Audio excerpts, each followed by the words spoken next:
Hello student, आज हम exercise 1.5 के क्वेश्चंस हल करेंगे। पहला क्वेश्चन आपका है, बताइए नीचे दी गई संख्या में परमेय और अपरमेय कौन है। तो क्वेश्चन 1 में आप लोग का पूछ रहा है कि परमेय और अपरमेय कौन है। तो 5 है संख्या, उस संख्या को बताना है कि परमेय है या अपरमेय है।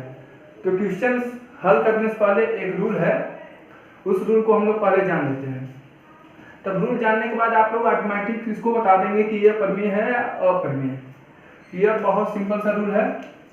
पहला देखिए, परमेय के और अपरमेय के बीच में अगर कोई भी माइनस प्लस गुणा भाग कोई भी मतलब मान आए, या माइनस है परमेय और अपरमेय के बीच में यदि माइनस रहे तब वो अपरमेय होगा, यदि प्लस भी रहे तब भी अपरमेय होगा, गुणा रहे तब भी अपरमेय रहेगा और भाग भी रहे तब भी अपरमेय होगा।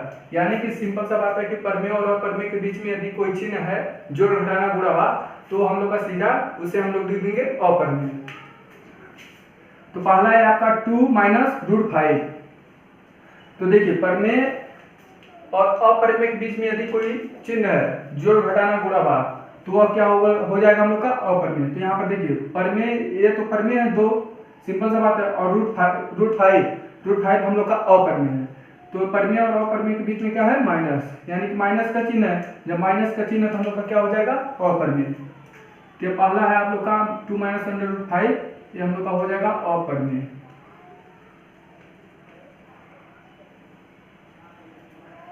दूसरा है हम लोग का 3 प्लस रूट 23 माइनस रूट 23, यानी कि इसको सबसे पहले हम लोग को तोड़ना पड़ेगा। तोड़ने के बाद जो भी मान आएगा वो हम लोग को ऑटोमेटिक पता चल जाएगा यह परमेय है या अपरमेय। तो चलिए इसको तोड़ते हैं। सबसे पहले इसको हम लोग लिखते हैं 3 प्लस रूट 23 और रूट 23, उसके बाद रूट माइनस रूट 23, यानी कि जब इसे हम खोलेंगे तो हो जाएगा 3 प्लस रूट 23 माइनस 23 रूट 23। तो रूट प्लस और माइनस है, यानी कि रूट 23 माइनस रूट 23, ये दोनों आपस में क्या होगा, कट जाएगा। तो कटने के बाद हम लोग का क्या बचा, 3। तो 3 को हम लोग क्या लिख सकते हैं, p बटे q के रूप में लिख सकते हैं, 3 बटे 1 इसको लिख सकते हैं। तो यानी कि हम लोग का क्या हो गया, परमेय संख्या। 3 प्लस रूट 3 माइनस 23, जब इसे हम लोग खोलेंगे तो हम लोग का हो जाएगा 3 प्लस रूट 23 माइनस 23। प्लस 23 और माइनस 23 आपस में कट जाएगा, बाकी बचा हम लोग का 3, और 3 को 3 बटे 1 के रूप में लिख सकते हैं, p बटे q के रूप में। और सिंपल सी बात है, 3 हम लोग का क्या है, परमेय संख्या। तो यह हम लोग का क्या हो गया, परमेय संख्या। परमेय संख्या बटे के रूप में होता है और अपरमेय संख्या रूट के रूप में होता है। तीसरा हम लोग का 2 रूट 7 अपान 7 रूट 7। तो इसको सबसे पहले हम लोग तोड़ते हैं। तोड़ने के लिए सबसे पहले देखिए क्या है, रूट 7 आपस में कट जाएगा, बाकी बचा हम लोग का 2 बटे 7। तो 2 बटे 7 बचा। तो 2 बटे 7 हम लोग का किसके रूप में है, p बटे q के रूप में है ना। जब p बटे q के रूप में, तो सिंपल सी बात हम लोग का क्या हो जाएगा, परमेय संख्या।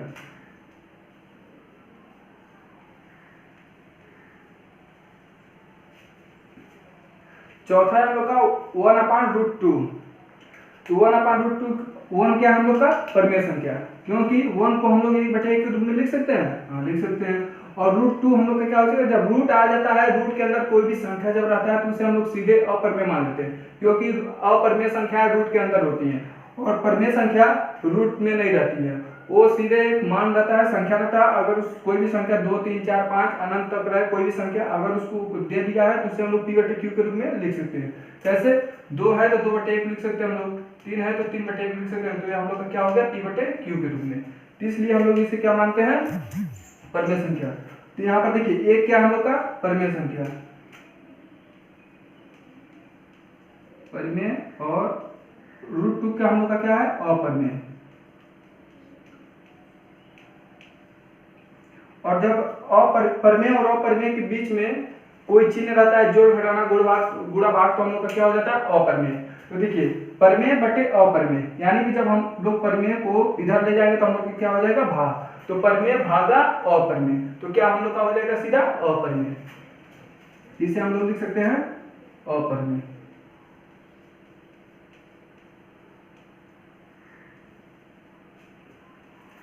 पांचवा है हम लोग का 2 पाई। तो 2 क्या है हम लोग का परिमेय संख्या और पाई क्या है हम लोग का अपरिमेय संख्या। जब परिमेय संख्या और अपरिमेय संख्या के बीच में कोई मान हो तो हम लोग का उसे क्या मान लेते हैं, इसके परिमेय और अपरिमेय की संख्या के बीच में क्या हम लोग का गुणा। तो गुणा जब होता है तो देखिए परिमेय संख्या और अपरिमेय संख्या के बीच में गुणा है ना, जोड़ घटाना गुणा। तो जब गुणा रहता है तो या कोई भी चिन्ह रहता है तो हम उसे क्या मान लेते हैं, अपरिमेय। इसे हम लोग सिंपल सा तुरंत अपरिमेय लिख सकते हैं, अपरिमेय। नेक्स्ट क्वेश्चन करने से पहले एक बार फिर से आप लोग को रूल बता दे रहा हूँ। रूल है कि परिमेय संख्या और अपरिमेय की संख्या में यदि जोड़ घटाना गुणा कोई भी चिन्ह रहे तो आप लोग उसे तुरंत लिख दीजिएगा अपरिमेय।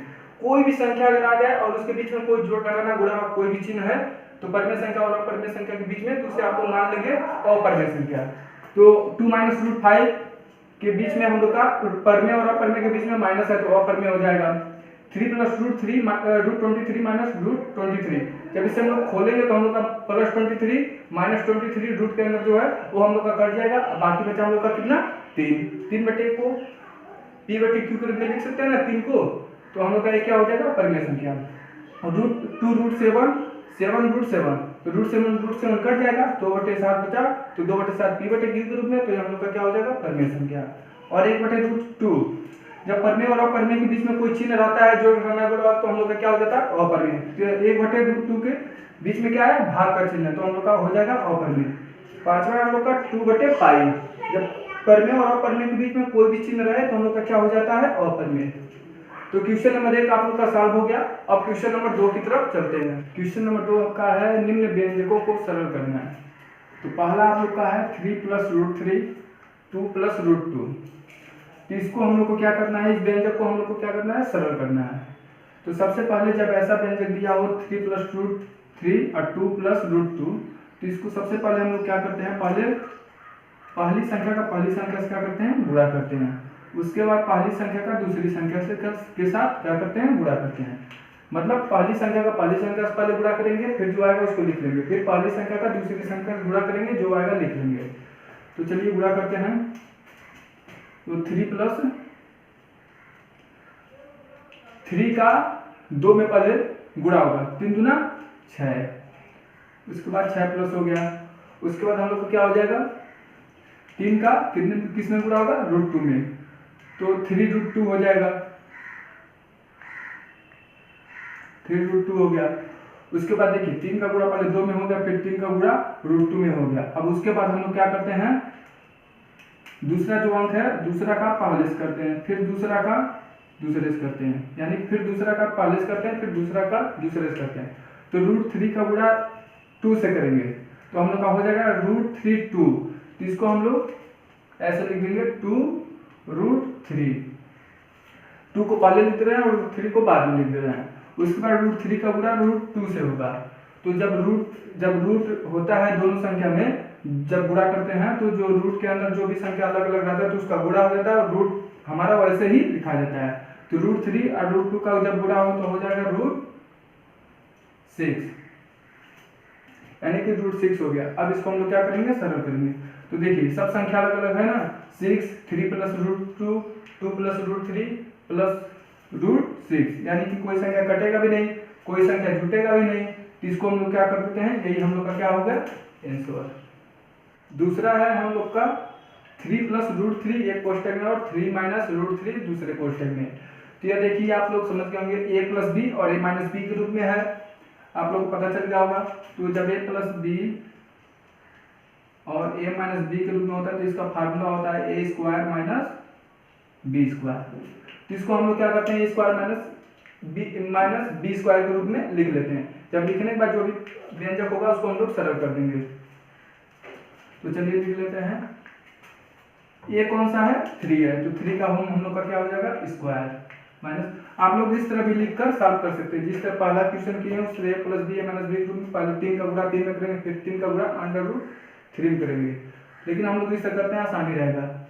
और दूसरा है √3 का हो जाएगा हम लोग का स्क्वायर, यानी कि a² - b² हो गया। जब हम इसको सॉल्व करते हैं जब हम लोग तो 3 का स्क्वायर 3 3 का हो जाएगा 9। अब जब रूट के अंदर कोई भी संख्या रहता है, जब उसका वर्ग होता है तो वही संख्या हम लोग लिख देते हैं।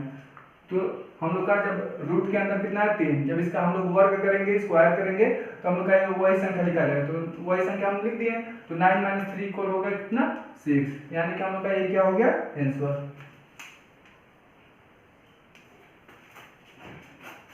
तीसरा है √5 + √2 का स्क्वायर।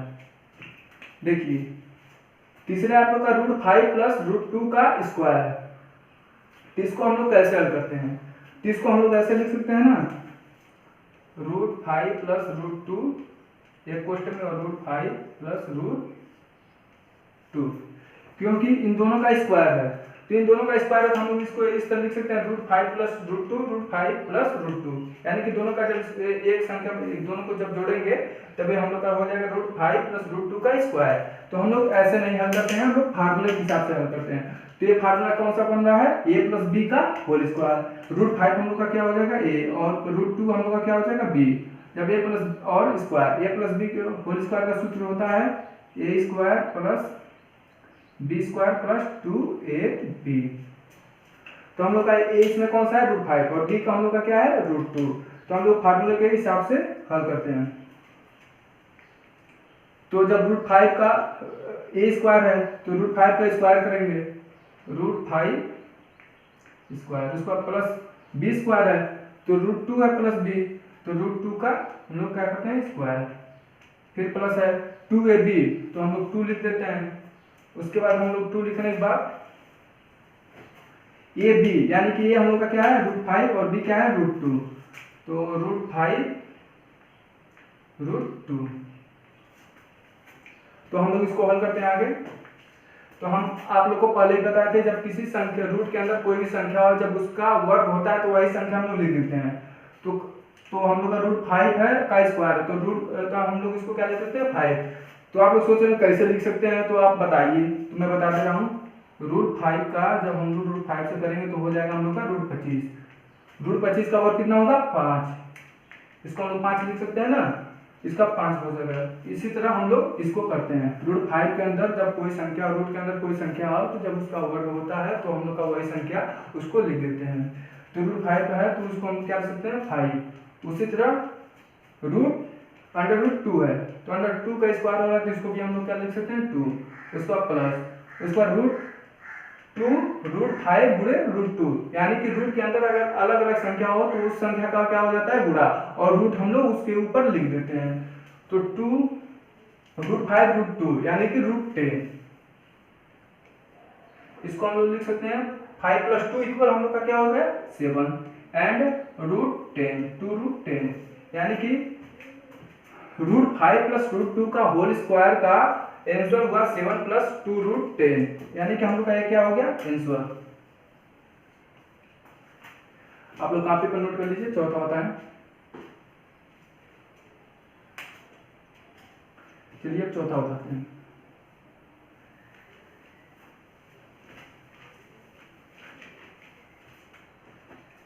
चौथा है हम लोग का √5 - √2 और √5 + √2। ये हम लोग का किसके फॉर्म में है a - b और a + b। हम लोग का √5 क्या है a, अब √2 क्या है b, √5 क्या है a, √2 क्या है b, यानी कि a + b, यह क्या होगा a - b और हम लोग का ये क्या होगा a + b।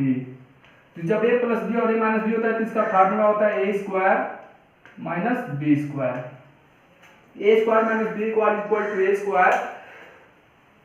a² a² - b और एक कोष्टक में a - b। तो इसके हिसाब से जो क्वेश्चन दिया उसी के हिसाब से हम लोग हल करेंगे इस फार्मूले के हिसाब से। तो फार्मूला हम लोग जब लिखेंगे इसको सॉल्व करेंगे तो इसको इस तरह लिख देंगे a² यानी कि √5 का स्क्वायर, √5 का स्क्वायर माइनस b का स्क्वायर, b क्या है -2 √2, इसका स्क्वायर करेंगे। तो हम आप लोग को पहले ही बताया था जब रूट के अंदर कोई भी संख्या तो उसका जब वर्ग होता है तो वही संख्या हम लोग लिख देते हैं। तो √5 का वर्ग है तो 5 लिख देंगे, -√2 का वर्ग है तो हम लोग इसको 2 लिख देंगे। तो हम का आंसर क्या हो गया 3। यही हम लोग का क्या हो गया आंसर। क्वेश्चन नंबर 3 आपका है, आपको याद होगा कि पाई को एक वृत्त की परिधि मान लीजिए सी, यानी कि जो वृत्त की परिधि उसे हम लोग मान लेते हैं सी, और उसके व्यास और व्यास को मान लीजिए डी, यानी कि वृत्त की परिधि को हम लोग सी मान लेते हैं और व्यास को हम लोग मान लेते हैं डी की अनुपात, यानी कि उसका अनुपात से परिभाषित किया जाता है, अर्थात सी बाई डी, उसे pi equal C by D लिखते हैं के रूप में। यह इस तथ्य का अंतर्विरोध करता हुआ प्रतीत होता है, यानी कि यह इस तथ्य का अंतर्विरोध करता हुआ प्रतीत होता है कि पाई अपरिमेय है, और इस अंतर्विरोध का निराकरण कैसे करेंगे। यानी कि जो हम लोग का दिया है pi equal C by D, तो इसका हम लोग ये बताना है कि इस अंतर्विरोध का निराकरण कैसे करेंगे, और बताना है कि पाई और सी अपरिमेय क्यों है। तो सबसे पहले हम लोग एक वृत्त खींच लेते हैं। वृत्त खींचने के बाद जब हम लोग इसका रस्सी से इसका परिधि मापते हैं, इसका परिधि मापने के लिए आप लोग क्या करेंगे, रस्सी ले लेंगे, रस्सी से इसका हम लोग क्या करेंगे, परिधि मापेंगे। इस तरह मापेंगे तो हम लोग का कुछ आता है आंसर 28.23456928, यानी कि हम लोग का किसके रूप में आता है 28.234565 ऐसे ही हम लोग का मान आता है। 28 दशमलव के बाद कोई भी अंक ले लीजिए, कोई भी माना जाएगा, क्योंकि जब आप लोग इसका परिधि मापेंगे रस्सी से तो हम लोग का दशमलव आएगा, यह नहीं कि एक्यूरेट मान आ जाए, इसलिए मान तो ऐसे आता है। लेकिन हम लोग इसकी सुविधा के लिए सिर्फ 28 को ही लिखते हैं, यानी कि जो आगे रहता है दशमलव का आगे उसको मान लेते हैं। एक्चुअल में इसका जो परिधि होता है वो हम लोग अपरिमेय होता है परिधि, लेकिन हम लोग इसको परिमेय मान लेते हैं। तो 28 क्या हम लोग का हो गया है परिमेय संख्या, और एक्चुअल में होता है कि जो भी परिमेय संख्या होता है वो क्या हम लोग का होता है अपरिमेय संख्या। तो सी हम लोग का क्या है, और हम लोग यही होता भी रहा है कि जो भी परिमेय संख्या वो परिमेय होता है, लेकिन उसको हम लोग सुविधा के लिए परिमेय लिखते हैं, क्योंकि 28.23456 जब इसका परिधि निकालेंगे तो ऐसे ही मान आएगा, यानी कि एक्यूरेट मान आ जाएगा, ऐसा कभी नहीं होता है। कभी कभी हो जाएगा लेकिन 99% नहीं होता है। तो हम लोग इसको सुविधा के लिए 28 लिख देते हैं, 28 सेंटीमीटर लिख देंगे इसका आंसर। लेकिन जो हम लोग का परिधि होता है वो क्या होता है हम लोग का अपरिमेय। तो सी हम लोग का क्या है अपरिमेय, अपरिमेय। और हम लोग का पाई क्या है पहले से ही अपरिमेय है, पाई तो आप लोग को पता ही है अपरिमेय, क्योंकि पाई का भी एक्यूरेट मान नहीं है, उसे हम लोग 3.14 के समथिंग में लिखते हैं। तो जो समथिंग में लिखते हैं यानी कि संख्या बढ़ता रहता है तो कभी रुकता नहीं है, उसे हम लोग अपरिमेय करते हैं। तो अपरिमेय बराबर अपरिमेय, जब अपरिमेय बराबर होगा अपरिमेय के तो हम लोग का इसको क्या बोल देंगे अपरिमेय, यानी कि इसका कोई अंतर्विरोध नहीं हो रहा है। यह क्वेश्चन एग्जाम के लिए इंपॉर्टेंट नहीं है, लेकिन अगर आप लोग एग्जाम में पूछ जाए तो आप लोग के लिए मैं लिख दे रहा हूं कथन, उस कथन को आप लोग एग्जाम में लिख दीजिएगा। तो कथन है या तो सी या डी या दोनों, या तो सी या तो डी या दोनों अपरिमेय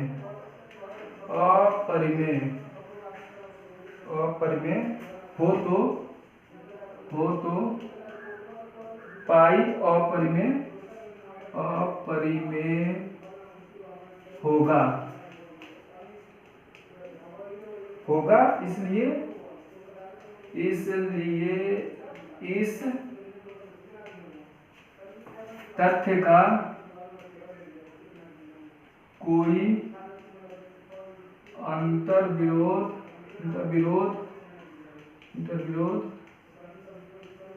नहीं होगा। तो क्वेश्चन जो आप लोग का था आपको याद होगी कि पाई एक को एक वृत्त की परिधि मान लीजिए सी और उसके व्यास मान लीजिए डी को अनुपात के रूप में परिभाषित किया जाता है, अर्थात pi equal C by D. तो इस तथ्य का अंतर्विरोध करते हुए प्रतीत होता है कि पाई अपरिमेय है। इस अंतर्विरोध का निराकरण आप कैसे करेंगे? सबसे पहले हम लोग वृत्त मान लेंगे, वृत्त खींच लेंगे, वृत्त का जो परिधि हम लोग रस्सी से मापेंगे, रस्सी से ही मापेंगे या स्केल से मापेंगे।